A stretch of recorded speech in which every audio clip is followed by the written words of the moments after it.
Fala aí, alunos, sétimo ano, como vocês estão? Tudo bem? Vamos para uma nova teleaula de hoje, mas só que a nossa aula de hoje, ela vai ser apenas a correção das nossas atividades, ok? Correção das nossas atividades, deixa eu abrir aqui, das atividades 7 e 8, dos capítulos 7 e 8, sobre a reforma protestante. Lembra a reforma protestante? Lembra a reforma de Martinho Lutero na Alemanha? De João Calvino na França, depois na Suíça? Do rei Henrique VIII, que fundou a Igreja Anglicana na Inglaterra? Lembra da chamada Contra-Reforma, onde a Igreja Católica tomou várias medidas para conter o avanço do protestantismo no continente europeu? Pois bem, vamos só revisar, respondendo algumas questões do capítulo 7, inicialmente, da página 49, capítulo 7, página 49. Vamos lá, a primeira questão. Que tipo de insatisfação reis e nobres nutriam em relação à Igreja Católica no início dos tempos modernos, no início da Idade Moderna?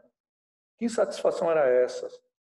Foram essas que os reis e nobres tinham em relação à Igreja Católica? Pois bem, a resposta dessa primeira, os reis incomodavam-se com a interferência política do Papa. E os nobres, com o fato da Igreja Católica ser a maior detentora de terras na Europa, impedindo a expansão de suas propriedades. Essa resposta dá era essa insatisfação que os reis e nobres tinham em relação à Igreja Católica. Lembrando que os reis se incomodavam com a interferência política do Papa. E os nobres, o fato de que a Igreja Católica era a senhora detentora de terras e atrapalhava a expansão da nobreza em questões de propriedades. Essa é a resposta da 1. Vamos a 2 da página 49. Qual era a posição da Igreja Católica quanto à cobrança de juros às atividades comerciais da burguesia? Qual era a posição da Igreja Católica em relação à cobrança de juros? A resposta dessa 2, a Igreja via o ofício dos burgueses, a Igreja via a burguesia de uma forma negativa e condenava o lucro. A Igreja condenava o lucro, a Igreja condenava a usura e atrapalhava a expansão burguesa, a ascensão da burguesia. A burguesia se sentia incomodado da Igreja Católica sempre cobrar juros dela. Por isso que a burguesia vai adiante com as ideias de Lutero. Por isso que a burguesia, muitos burgueses vão deixar de serem católicos e vão acabar se convertendo à religião protestante, que não vai cobrar dos juros, que não vai cobrar a usura, não vai condenar a usura. Por isso que a burguesia deixa a católica e muitos burgueses acabam integrando a igreja protestante. Questão 3. Defina a prática da simonia e da venda de indulgências. Bom, simonia era a venda de objetos sagrados. Simonia era a venda de relíquias sagradas. Exemplo, roupas de santos, objetos dos apóstolos de Cristo na época, pedaços da cruz, da madeira na qual Cristo foi crucificado, pedaços dos espinhos da coroa de Cristo. Isso são exemplos de simonia, a venda de relíquias sagradas. E a questão das indulgências, a venda de indulgência era o perdão dos pecados. A igreja cobrava dos fiéis a libertação dos pecados, a partir do momento que os fiéis pagassem a igreja. Isso era comum na época da chamada Reforma Protestante. Questão 4. O teólogo Martinho Lutero foi o primeiro a organizar um movimento bem-sucedido contra o clero católico. Lembre-se que Martinho Lutero bateu de frente com a Igreja Católica. Quais eram as críticas fundamentais de Martinho Lutero contra a Igreja Católica? Lutero criticava a venda de indulgências, o perdão dos pecados. Lutero criticava a venda de indulgências, o celibato dos padres, as missas em latim, a falta de acesso à Bíblia e o fato de E o fato da Bíblia não ser traduzida para outros idiomas, só o latim. Por isso que Martinho Lutero, foi o primeiro personagem a pegar a Bíblia em latim e traduzi-la para o alemão. Então, essas foram as críticas que Lutero tinha diante da Igreja Católica. 5.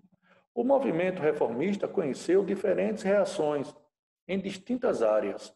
Aponte 2 causas para a reforma religiosa na Inglaterra. 2 causas: as tensões políticas entre reis e papas, o mau comportamento dos padres e o desejo dos nobres burgueses pelas terras da Igreja Católica.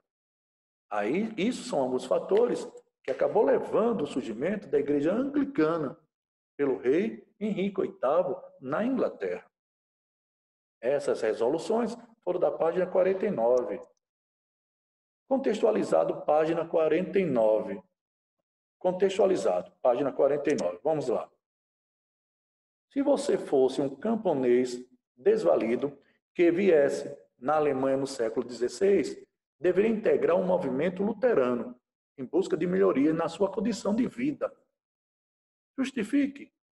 Se você fosse um camponês desvalido que vivesse na Alemanha, deveria integrar um movimento luterano em busca de melhorias. Justifique. Está certo isso? Não. Pois Lutero não defendeu reivindicações camponesas.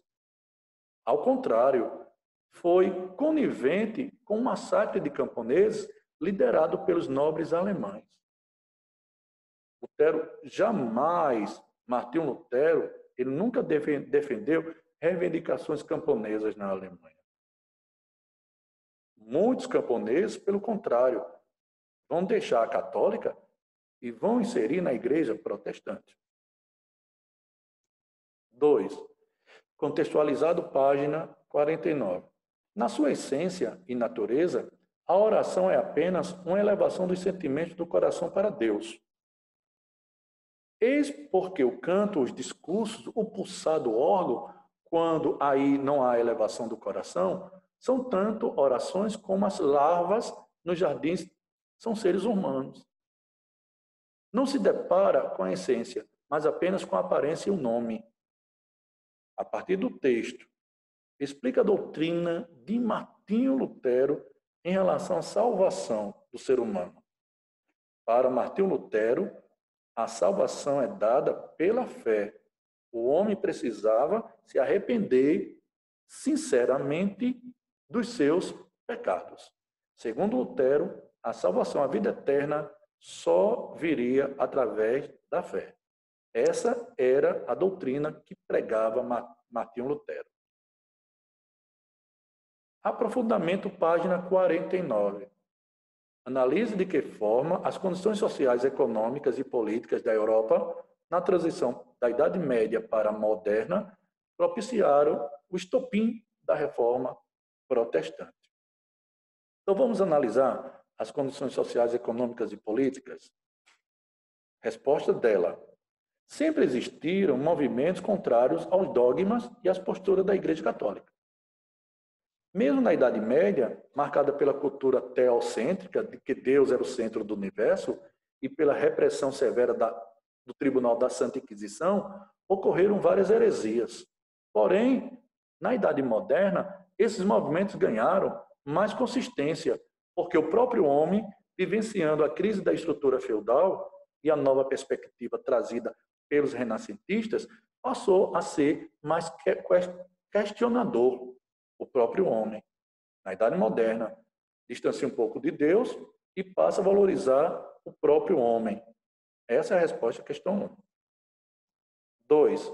De que forma podemos perceber na reforma anglicana na Inglaterra que não havia um desejo de ruptura radical com os dogmas católicos? Percebemos que a ruptura não foi tão radical na Inglaterra, porque os dogmas anglicanos pouco se diferenciavam dos preceitos da Igreja Católica. Na verdade, foi muito mais um ato do rei Henrique VIII para reforçar o seu poder na Inglaterra. Por isso que o rei Henrique VIII acabou fundando na Inglaterra, uma igreja protestante, chamada de Igreja Anglicana, cujo rei é o próprio rei, na época, Henrique VIII. Capítulo 8. Reforma Protestante, Reforma de Calvino e a Contra-Reforma. João Calvino, nunca esqueçam, pregava ele a teoria da predestinação. Capítulo 8, página 54, conceituais. Vamos ver. 1. Examina as principais críticas de Calvino em relação à postura da Igreja Católica. Calvino criticava a obrigação do fiel de ter a Igreja como intermediário para o perdão e exaltar a fé, uma vez que ele acreditava na ideia da predestinação do homem, João Calvino. Além disso, desaprovava a crítica da Igreja Católica ao acúmulo da riqueza. Eram as pregações de João Calvino, as ideias calvinistas. Por isso que ele vai deixar de ser católico e ele vai fundar uma igreja calvinista, uma igreja protestante. 2. Explica os motivos que levaram muitos burgueses a apoiarem as ideias de João Calvino. O calvinismo, diferentemente do que pregava a Igreja Católica, apoiou os negócios dos burgueses e do trabalho honesto. João Calvino, inclusive, acreditava que a pobreza era um dos males da sociedade e que o enriquecimento era um dos sinais da salvação divina. Era o que pregava João Calvino. Por isso que muitos burgueses vão, de novo, deixarem de ser católicos e vão passar para a igreja protestante. 3. Questão 3. Indica as principais diferenças entre a religião católica e as religiões protestantes. No catolicismo, o Papa é um enviado de Deus. O padre não pode casar e os santos são instrumentos do poder divino. Já nas igrejas protestantes, as autoridades religiosas podem se casar e não acreditam nos santos e no poder papal. 4. Descreva as principais diferenças entre o luteranismo e o calvinismo. No calvinismo, acredita-se na teoria da predestinação, ou seja, desde o nascimento a pessoa já tem o seu caminho definido por Deus. Já Martinho Lutero acreditava na predestinação divina, mas não de forma absoluta, e as atividades econômicas não eram tão valorizadas como nas ideias calvinistas. 5. Discorra sobre a questão 5, perdão. Vamos lá. Explica o que foi a Contra-Reforma e cite 2 medidas estabelecidas por esse movimento. Bom, Contra-Reforma foi um movimento da Igreja Católica para conter o avanço do protestantismo. E podemos citar 2 movimentos, a Companhia de Jesus e o Índex, aquela relação de livros proibidos. Foram 2 medidas tomadas pela Contra-Reforma para conter o avanço do protestantismo. Contextualizado, página 55. Questão 4. As transformações religiosas no século XVI, comumente conhecida como Reforma Protestante, representaram no campo espiritual o que foi o Renascimento no plano cultural. Um ajustamento de ideias e valores, as transformações socioeconômicas da Europa. Aponte os principais motivos que levaram os nobres camponeses a apoiarem a Reforma Protestante. Resposta. Os camponeses eram os mais prejudicados dentro da sociedade estamental da Europa, pois pagavam muitos impostos e eram explorados pelos donos da terra. Os nobres estavam sofrendo o declínio gradual do seu modo de vida, devido à crise feudal, ao fortalecimento das atividades burguesas e ao aumento do custo de vida. Tanto nobres quanto camponeses percebiam que as terras da igreja poderiam solucionar seus problemas econômicos. Por isso que muitos camponeses, por isso que muitos nobres passaram a apoiar a igreja protestante. 5. Página 55. Na medida em que as religiões protestantes se fortaleciam na Europa, a igreja passou a discutir maneiras de frear a clara ameaça que se impunha à hegemonia milenar.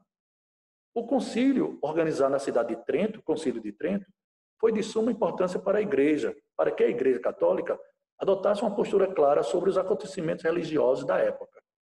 Discorra o que foi o Concílio de Trento e cite duas decisões dela. O Concílio de Trento foi uma reunião da Igreja Católica para discutir as ações que deveriam ser tomadas para fortalecer a Igreja Católica. Podemos citar a criação da Companhia de Jesus e o índex, a venda de livros proibidos. Foram duas medidas tomadas no Concílio de Trento para tentar barrar o protestantismo na Europa. Bom, foram essas questões de reforma protestante e contra-reforma. Espero que vocês tenham pelo menos entendido o surgimento da Igreja Luterana, Calvinista, Anglicana e o que foi a contra-reforma e suas medidas. Na próxima aula, videoaula, teleaula nossa, vamos dar sequência a outros assuntos de história. Bons estudos, até a próxima. Valeu, tchau.